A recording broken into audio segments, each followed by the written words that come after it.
வாழ்க வையகம், வாழ்க வையகம், வாழ்க வளமுடன். குரு வாழ்க, குருவே துணை. வேதாத்ரி மகரிஷி அவர்களின் நாள் ஒரு நற்சிந்தனை, டிசம்பர் 11. தலைப்பு: மறைபொருட்களை உணரும் நிலை. பிரம்ம ஞானம் உலகில் மக்கள் அனைவருக்கும் பரவாமல் தடைப்பட்டதற்கு ஒரு முக்கிய காரணம் உண்டு.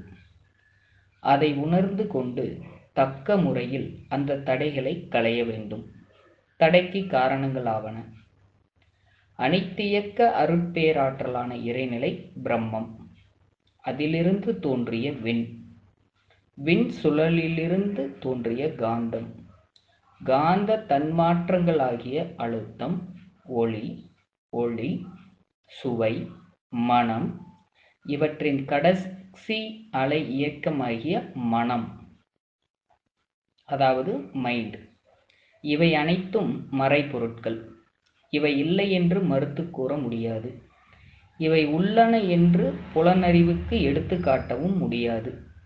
ஆயினும் இவற்றை அறிவதற்காகவே 6வது அறிவு என்னும் சிந்தனையாற்றல் மனிதனிடம் அமைந்திருக்கிறது.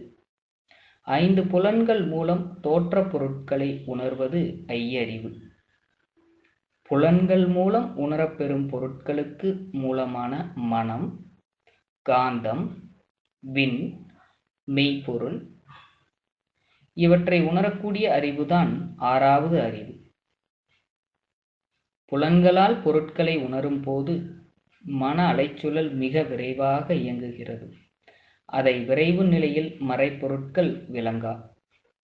மன அலைச்சுழல் விரைவை அகத்தவச் சாதனையால் குறைத்து அந்த நுண்ணிய நிலையில்தான் மறைப்பொருட்களை உணர முடியும். வாழ்க வளமுடன். அருட்தந்தை